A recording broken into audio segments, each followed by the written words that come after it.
Saiu o resultado do PIB brasileiro, ele veio muito positivo, até surpreendentemente positivo, o que fez com que o Ibovespa renovasse as suas máximas históricas recentemente. Vamos ver detalhes sobre o PIB e por que a gente deve ter cautela nesse momento de máximas históricas.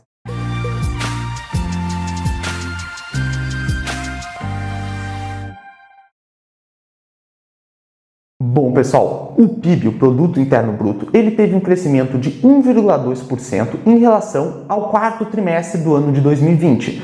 Então, para a gente ver os principais motivos dessa alta do PIB, a gente tem que entender o que ele é. O PIB ele é um indicador de atividade econômica. Então, se a economia está mais aquecida, a tendência é que o PIB se eleve.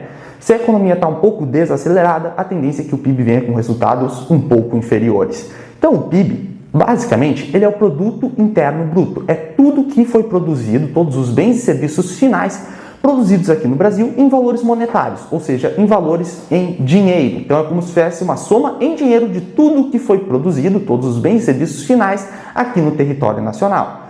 Bom, pessoal, o que fez o mercado ter essa alta recente? Foi muito por causa dessa notícia do crescimento do PIB que veio acima da expectativa. A gente sabe que o mercado está sempre precificando para frente, sempre olhando para o futuro. A cotação futura das ações, tendo em vista a estimativa de lucro futuro ajustada ao risco das empresas. Porém, o Bovespa precificou uma alta do PIB, ok, porém veio acima do esperado. E quando saiu esse PIB mais alto, o Ibovespa precificou aos novos patamares com um olhar mais otimista em relação à economia. Mas agora vamos um pouquinho aos números do PIB. Pessoal, o PIB, quando ele sobe, significa que necessariamente toda a economia está produzindo mais? Não, porque o PIB ele é dividido em setores, a sua análise, né? E quem puxou o PIB foi principalmente o setor de agricultura, com 5,7% de crescimento. O que se deve a esse crescimento?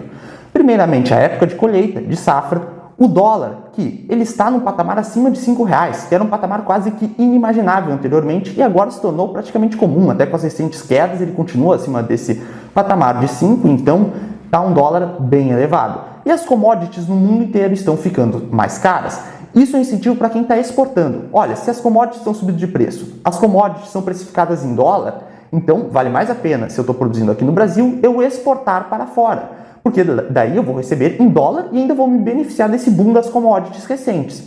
Então, um exemplo disso, saindo um pouco das commodities agrícolas, por exemplo, vamos pegar aqui a carne. A carne, todo mundo está vendo no supermercado que está elevando seus preços. E por que isso acontece? Porque quem está produzindo a carne acaba achando que vale mais a pena exportar. Por quê? Porque o dólar está em alta, então a pessoa vai querer receber em dólar. Essa pessoa, esse exportador, vai estar exportando a carne.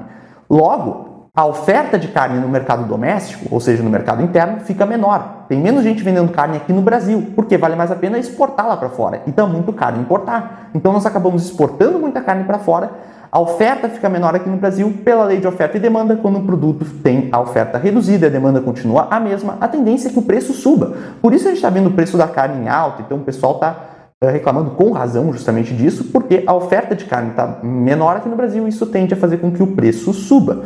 Então, pessoal, a parte da agricultura teve a maior alta no PIB, 5,7%. Mas você pode estar pensando, não, a indústria foi bem também, ela subiu 0,7%. Só que entre as atividades industriais, o avanço mais relevante foi das indústrias extrativas, com 13,2% de alta. O que são as indústrias extrativas? Como o nome já diz, elas extraem coisas como madeira e minerais, então elas também são impactadas pela alta do dólar e pelo preço das commodities. São indústrias que extraem commodities normalmente. Então a gente vê as ações da Vale, as ações da Petrobras, essas empresas estão sendo impulsionadas, elas estão com as suas ações em alta ultimamente. Por quê? Porque dentro até mesmo da indústria a gente consegue ver um fator de commodities, um fator do dólar estar alto e as commodities em alta, que incentiva a indústria extrativa, que puxou o setor de indústria como um todo para uma alta. Então, pessoal, você pode estar se perguntando, o dólar mais alto então é algo necessariamente bom? Eu diria que depende. Porque se você é um exportador, claro, vai ser bom, você vai exportar, vai receber em dólar, vai ter lucros provavelmente maiores. Mas se você é um importador, se você tem que importar determinados bens que são utilizados como insumos na sua cadeia produtiva, isso vai ser ruim, porque vai ficar mais caro comprar os insumos para produzir os seus produtos finais, então a sua cadeia produtiva passa a ter um custo maior. E esse custo vai ser repassado na forma de ou redução do lucro líquido dessas empresas que têm insumos importados, ou que é o mais provável que essas empresas passem a repassar esse custo para os consumidores. Então, os consumidores vão ter que comprar coisas mais caras aqui no Brasil, coisas que precisam de insumos na sua cadeia produtiva, além de que, com as pessoas importando, por exemplo, o exemplo da carne, exportando a carne, a oferta fica menor aqui dentro, os preços tendem a subir, então isso pode causar uma inflação. A gente está até observando uma certa inflação neste período. Nós temos também o setor de serviços, que daí subiu um pouquinho menos, subiu apenas 0,4%, muito puxado pelo setor de transporte, de armazenagem. Então, é um setor que ele está voltando com a retomada gradual da economia, então ele está sentindo esse impacto positivo também, mas foi o menos relevante desses mencionados anteriormente. Então, pessoal, vamos pegar da ótica do consumo agora. As despesas de consumo do governo caíram em 0,8%. Isso é algo necessariamente ruim? Bom, dentro de um país com problemas fiscais sérios, acredito que não seja algo tão ruim, porém, entra como algo negativo, entra como uma subtração, um decréscimo do PIB. No caso aqui, menos 0,8%. Só que, ao meu ver, as despesas de consumo do governo, reduzindo, não é algo tão ruim, porque o governo ele já está com déficit fiscal alto. Então, se o governo ficar gastando uma política fiscal expansionista, ele pode gerar inflação, que já está pegando aqui no Brasil, então pode acabar agravando essa inflação se o governo sair consumindo, comprando bens e serviços, né? A tendência é que os preços subam devido a essa política fiscal expansionista. E além disso, o balanço do governo a tendência é que aumente seu déficit se o governo estiver gastando. Então, no PIB, isso reduz o PIB. Porém, é algo necessariamente ruim? Eu acredito que não. O governo controlar um pouco seus gastos nesse momento não é algo ruim. Então, pessoal, o PIB, a outra ressalva em relação ao PIB é que ele possui em sua fórmula um elemento da balança comercial, que consiste nas exportações menos as importações. Então, importar é algo ruim no ponto de vista do cálculo do PIB. Por quê? A ideia é calcular o que está sendo produzido. Então, você, teoricamente, não pode contabilizar as coisas que entram no seu país, entram de fora para dentro do seu país, pois elas não foram produzidas dentro do país. O objetivo do PIB é ver produto interno bruto, é tudo que é produzido no país. Mas isso possui alguns efeitos colaterais, porque as importações elas podem ser benéficas. Vamos pegar um exemplo hipotético, um exemplo teórico, que eu importo vacinas. Isso é algo ruim? Bom, eu acredito que não, porque vacinando ajuda a retomada econômica, enfim. Então, se a pessoa voluntariamente comprou vacinas, nesse exemplo hipotético, essa importação não foi ruim, mas para o cálculo do PIB, as importações entram como algo de subtração. Então, essa é outra ressalva em relação ao PIB. As importações são necessariamente ruins? Não. Então, a gente chega à conclusão que o PIB ele mede o crescimento do que é produzido. O PIB, então, ele mede a quantidade de bens e serviços produzidos, mas não necessariamente a qualidade dos mesmos. Se eles são bons, se eles são benéficos para os indivíduos. Não, o PIB mede a quantidade. Então, essa é outra ressalva. Não leve como um dogma que o PIB subindo muito é algo necessariamente bom, que a indústria como um todo está subindo, porque a gente viu que vai de setor para setor, ou que o PIB em queda é algo necessariamente ruim. Depende muito de caso a caso. Um elemento do PIB caindo é ruim? Depende, como a gente viu. Porque o PIB mede a quantidade de bens e serviços produzidos e não necessariamente a qualidade.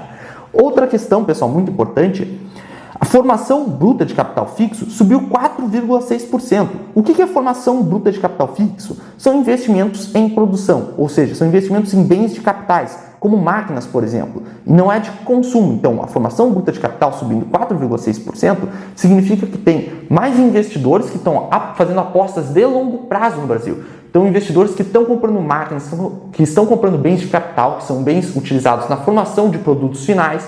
Então, você está comprando máquinas que vão te ajudar a aumentar a sua produtividade. Esse ponto da formação bruta de capital fixo subindo é algo extremamente positivo, porque indica que os investidores estão tendo uma confiança mais de longo prazo no Brasil, estão confiando na retomada econômica. Isso é muito porque algumas empresas ficaram represadas, digamos assim, de fazer investimentos, porque tinham muita incerteza em relação aos rumos da pandemia. Porém, agora, com essa retomada da economia, parece que os agentes econômicos estão mais seguros para fazer apostas em bens de capital fixos, ou seja, que vão ficar, que são para o longo prazo. Então, isso é extremamente positivo. E nós também temos a parte de investimentos, que teve uma taxa de 19,4% no primeiro TRI, acima do mesmo período do ano anterior, que foi de 15,9%. Então, os investimentos também estão subindo. E por que isso é tão importante, pessoal? Porque o Brasil ele se aproveitou, principalmente no início da década de 2000, todo esse período de alta do bônus demográfico. O que é o bônus demográfico? Significa que tem mais pessoas entrando na mão de obra, mais pessoas entrando, começando a sua atividade produtiva, do que pessoas saindo.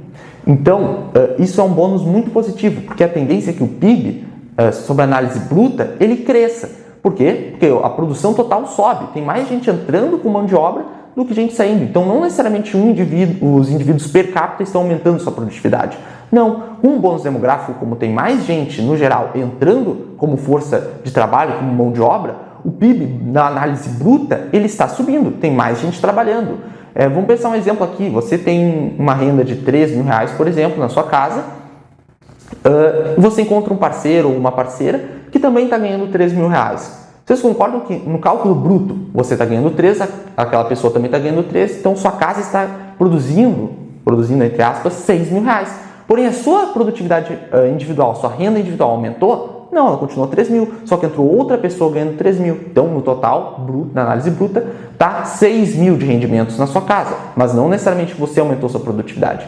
Em escala nacional, isso é o bônus demográfico, quando tem mais gente entrando na força produtiva, na força de trabalho, do que gente saindo. O Brasil se aproveitou muito disso, mas está chegando ao fim. Tem algumas expectativas que daqui a alguns anos pode ser que o Brasil pare de receber esse bônus demográfico, ou seja, tenha mais pessoas saindo do que entrando na força de trabalho. Isso para o PIB na análise bruta é algo muito negativo.